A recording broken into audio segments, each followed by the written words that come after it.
जब आप multiple campaign बनाते हो और आपकी ऑडियंस सेम होती है और आपको सेम ऑडियंस को बार बार टारगेट करना पड़ता है, तो इससे आपका टाइम भी ज्यादा जाता है और आपको ज्यादा मेहनत भी करना पड़ता है। तो इसी के लिए हम यूज करते हैं सेव ऑडियंस, और सेव ऑडियंस का यूज करके हम अपनी ऑडियंस को सेव करके रखते हैं, जिससे हमारा टाइम भी बचता है और हम ज्यादा अच्छे से वर्क कर पाते हैं। तो चलो आप प्रैक्टिकल दिखाता हूँ। तो सबसे पहले आपको अपने मेटा एड मैनेजर में आ जाना है। ओके, तो जब भी आप कोई भी कैंपेन को क्रिएट करोगे, फिर आप आ जाते हो अपने एड सेट में, और यहाँ से आप क्या करते हो, आप डिटेल टारगेटिंग करते हो। एंड जैसे जब आप डिटेल टारगेटिंग करते हो नीचे, तो आपको क्या करना पड़ता है, जब आपकी ऑडियंस सेम है, आपकी लोकेशन सेम है और आपकी ज्यादा मोस्ट टारगेटिंग सेम होती है, एंड जब आप फिर नेक्स्ट कैंपेन बनाते हो, फिर आपको वही सेम ऑडियंस को फिर से टारगेट करना पड़ता है। तो इससे क्या होता है, आपका टाइम ज्यादा जाता है। तो इसके लिए हम एक फीचर का यूज करेंगे जिसका नाम है सेव ऑडियंस। ये देखो, तो आपको मिलेगा यहाँ पे use the save audience. Okay, जैसे हम यहाँ पे आते हैं, तो जो भी आपने ऑडियंस को सेव करके रखा होगा, तो यहाँ पे आपकी ऑडियंस मिल जाएगी। फॉर एग्जाम्पल, अभी हम एक कैंपेन क्रिएट कर रहे हैं, जैसे मान लीजिए डिजिटल मार्केटिंग कोर्स के लिए हम कैंपेन क्रिएट कर रहे हैं। तो हम बोलते हैं कि भाई मैं जो कुछ लोकेशन पे अपनी एड दिखाना चाहता हूँ,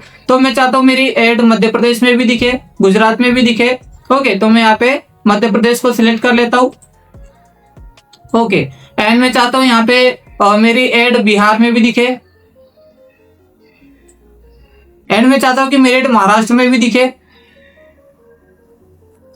ओके, तो अब मैंने कुछ लोकेशन को यहाँ पे टारगेट कर लिया है। अब क्या मुझे बार बार जब भी मुझे नेक्स्ट कैंपेन बनाना है, तो क्या फिर से मुझे लोकेशन को टारगेट करना पड़ेगा क्या? तो इसका जवाब है नहीं। ये देखो, मैंने अपनी लोकेशन को यहाँ पे टारगेट कर लिया, मेरी 4-5 लोकेशन में टारगेट कर ली। देन उसके बाद मैं क्या करता हूँ, मैं आता हूँ शो मोर ऑप्शन में। ओके, एंड यहाँ पे आके मैं और ज्यादा डिटेल टारगेटिंग कर लेता हूँ। जैसे मैं डाल दूंगा यहाँ पे मिनिमम एज, जैसे हमारी मिनिमम एज है 18। ओके, तो ये मैंने रख लिया।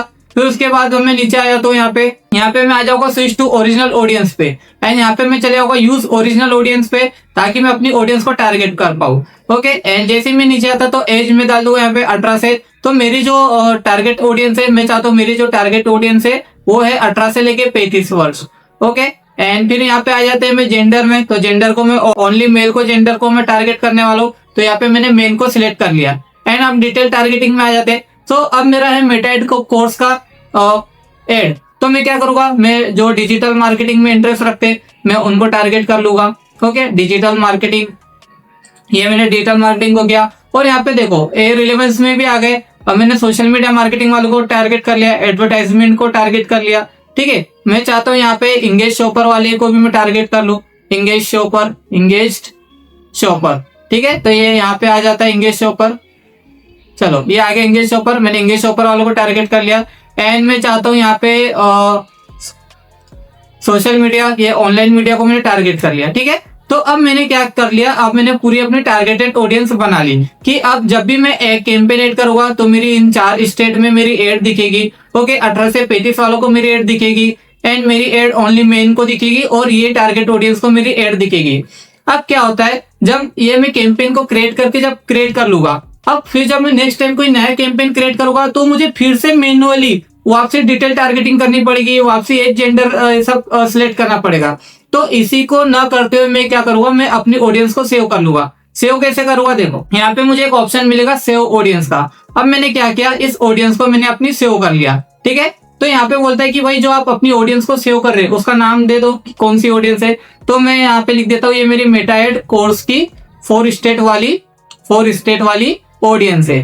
ठीक है, ये मैंने अपना लिखा। देखो यहाँ पे लोकेशन आ गया, यहाँ पे सब आ गया, एज जेंडर आ गया, मेल आ गया, ये मेरी टारगेट ऑडियंस आ गई। ठीक है, अब मैं क्या कर लूंगा, इसको मैं सेव कर लूंगा, एंड जैसे मैं इसको सेव कर लूंगा, तो ये मेरी क्या हो गई, एक सेव ऑडियंस बन गई। अब जब भी मुझे कोई नई ऑडियंस बनाना है, या फिर जब भी मुझे कहीं नया कैंपेन बनाना है, तो मुझे बार बार सेम ऑडियंस को टारगेट नहीं करना पड़ेगा। फॉर एग्जाम्पल, जैसे देखो, जैसे मैं आया तो यूजर सेव ऑडियंस पे, और ये देखो मतलब डिजिटल मार्केटिंग स्टूडेंट ऑडियंस मेरा बना हुआ है। इसमें क्या है, इसमें है लोकेशन डाला हुआ है यहाँ पे दिल्ली, गुजरात, बिहार। ठीक है, मिनिमम एज डाला हुआ है 18 से 25 डाला हुआ है, डिटेल टारगेटिंग डाली हुई है। मैं क्या करूंगा, जस्ट मैं इसको सिलेक्ट कर लूंगा, एंड जैसे ही मैंने इसको सिलेक्ट किया, तो अब मुझे क्या करना पड़ा, अब मुझे फिर से टारगेटिंग करनी पड़ी क्या? नहीं, मुझे ऑटोमेटिकली वो डिटेल टारगेटिंग हो चुकी है। देखो 18 से 25 ऑटोमेटिकली आ गया। देखो ये डिटेल टारगेटिंग ये सब ऑटोमेटिकली आ गया। ठीक है, सब ऑटोमेटिकली आ गया। मैं चाहूँ तो उसको यहाँ से रिमूव कर सकता हूँ या फिर उसको एडिट भी कर सकता हूँ। जैसे अगर मुझे कुछ एडिट करना है उसमें कि भाई मुझे इसमें और कुछ ऐड करना है तो मैं ऐड कर सकता हूँ। यहाँ पे मुझे और कुछ यहाँ पे कम ज्यादा करना है, ये मैं कर सकता हूँ। ये मेरी ऑडियंस टारगेटिंग को फिर से मैं यहाँ पे कुछ बनाना चाहता हूँ तो मैं उसको अपडेट यहाँ से कर सकता हूँ। ठीक है, ये अपनी जो सेव ऑडियंस है। तो इस प्रकार से हम अपनी ऑडियंस को सेव करते हैं।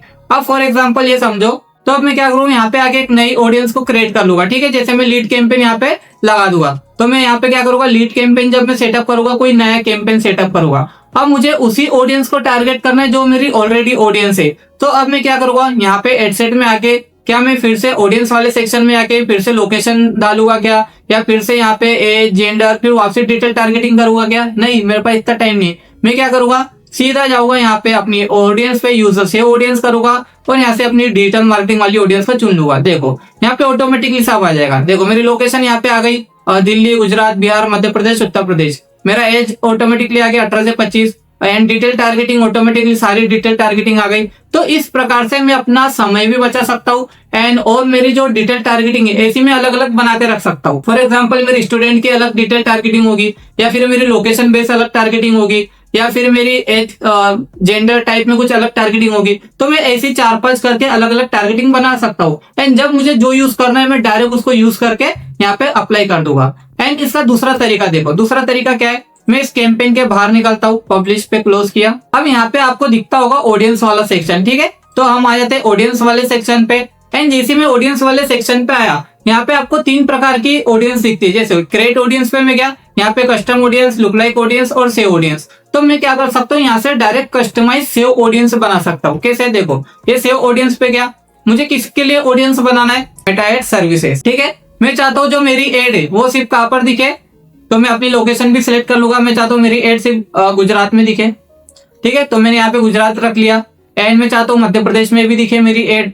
मैंने 2-3 जगहों को सिलेक्ट कर लिया, मध्य प्रदेश।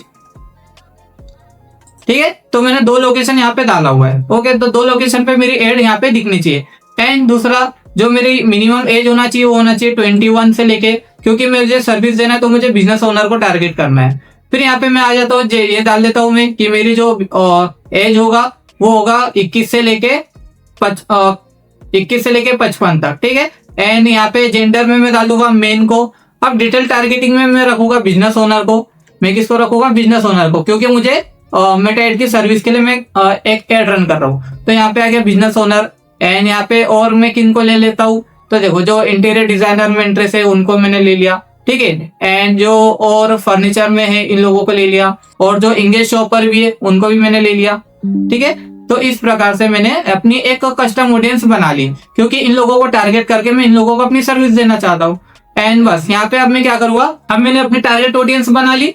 अब मैं इसको क्या करूंगा, क्रिएट सेव ऑडियंस करूंगा। एंड जैसे ही मैं इसको क्रिएट सेव ऑडियंस करूंगा, ये मेरी ऑडियंस एक सेव हो जाएगी। अब जब भी मुझे कोई भी नया कैंपेन क्रिएट करना है तो मैं क्या करूंगा, बस इस मेटा एड सर्विस वाले ऑडियंस को सेव को वहां पे लगा दूंगा एंड जो मैंने अभी डिटेल टारगेटिंग की सेम टू सेम मुझे वहां पे ऑटोमेटिकली वहां पे मिल जाएगी बिना ज्यादा मेहनत किए। तो यही होता है सेव ऑडियंस का यूज करना। एंड आज की वीडियो में बस इतना ही था। एंड अब नेक्स्ट वीडियो में हम ये सीखेंगे कि कस्टम ऑडियंस कैसे बनाया जाता है। तो नेक्स्ट क्लास बहुत ही पावरफुल होने वाली है, इसलिए नेक्स्ट क्लास को मिस मत करना। और अगर आपने अभी तक इस चैनल को सब्सक्राइब नहीं किया है तो इस चैनल को सब्सक्राइब भी कर लेना और बेल आइकन भी दबा देना, क्योंकि इसके बाद जो नेक्स्ट वीडियो आने वाली है ना बहुत कमाल की होने वाली है, वो मिस मत करना। तो चलिए मिलते हैं नेक्स्ट वीडियो में।